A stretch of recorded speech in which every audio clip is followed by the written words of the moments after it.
కొంచెం పర్లేదు సార్. హాస్పిటల్లోనే ఉన్నా సార్. ఇప్పుడు కొంచెం కోలుకున్నా. తొందరపాటు నిర్ణయం కాదు సార్ ఇది. 3 సంవత్సరాల నుంచి జాబ్ క్యాలెండర్ కోసం ఎంతో పోరాడుతున్నాం. ఈ రోజు వరకు కూడా ఒక జాబ్ క్యాలెండర్ లేదు, ఏది లేదు. మా లాంటి నిరుద్యోగుల పరిస్థితి ఏంటి సార్? ఇది నా ఒక్కడి కోసం కాదు సార్. టోటల్ తెలంగాణ రాష్ట్ర వ్యాప్తం కోసం చేసింది సార్. తెలంగాణ అంటేనే నీళ్లు, నిధులు, నియామకాలు. నియామకాల విషయంలో ఇంత అన్యాయం జరుగుతుంటే ఎవరు ప్రశ్నించేటోళ్ళు లేరు సార్. ఇక కాంగ్రెస్ అంతా ఒక ముఠా అయిపోయింది. ఎవరితో అయినా మాట్లాడినా సరే పిచ్చి బూతులు, ఏం చేసినా సరే చిన్న నాయకుని దగ్గర నుంచి కూడా ఎంత వ్యతిరేకత అంటే కనీసం సార్ మాకు మాకు మా అమ్మ మెంటల్లీ వికలాంగురాలు, మా అమ్మ మానసిక వికలాంగురాలు. మాకు ఇల్లు లేదు, కనీసం మాకు ఇల్లు ఇవ్వలేదు సార్.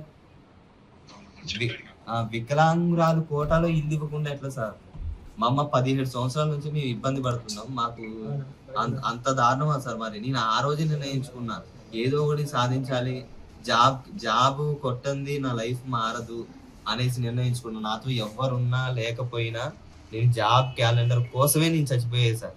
చచ్చిపోయే నిర్ణయం తీసుకున్నా.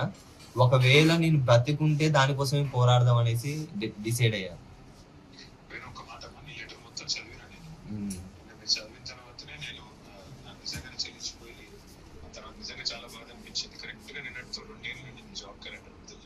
అవును సార్.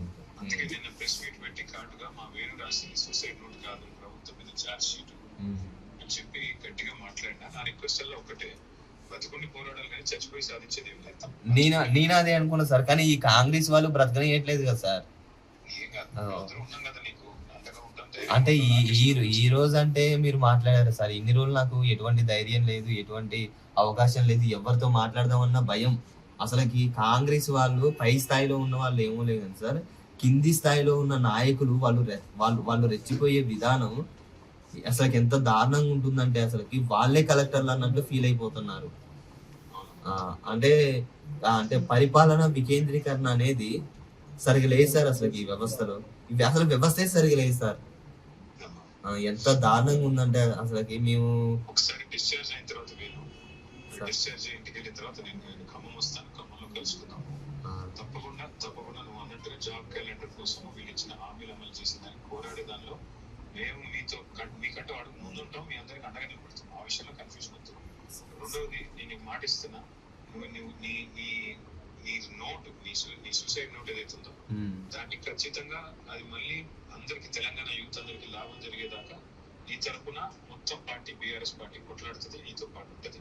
మనం ఖచ్చితంగా మళ్ళీ గవర్నమెంట్ లోకి వస్తాం. గవర్నమెంట్ లోకి వచ్చాక కూడా మీతో పాటు మీ నోట్ ఆధారం చేసుకుని రేపు రోజున యూత్ న్యాయం చేసే బాధ్యత నాకు. సరే సరే సార్. Thank you. రాకేష్ అన్న మీతో టచ్ లో ఉంటారు. సరే సరే సార్. తప్పకుండా అన్నగా. అయితే సార్ నేను ఏంటంటే సార్, ఇది అంటే మరీ ఇంత డెసిషన్ తీసుకోవాలనేసి అనుకోలేదు సార్. నేను ఎదుర్కొంటున్న ఇబ్బందులు ఏంటంటే మా అమ్మకి బైపోలార్. ఆమెకి నెలకి 8,000 అవుతుంది. మాకు వచ్చి ఇన్కమ్ కూడా ఏం లేదు. సరే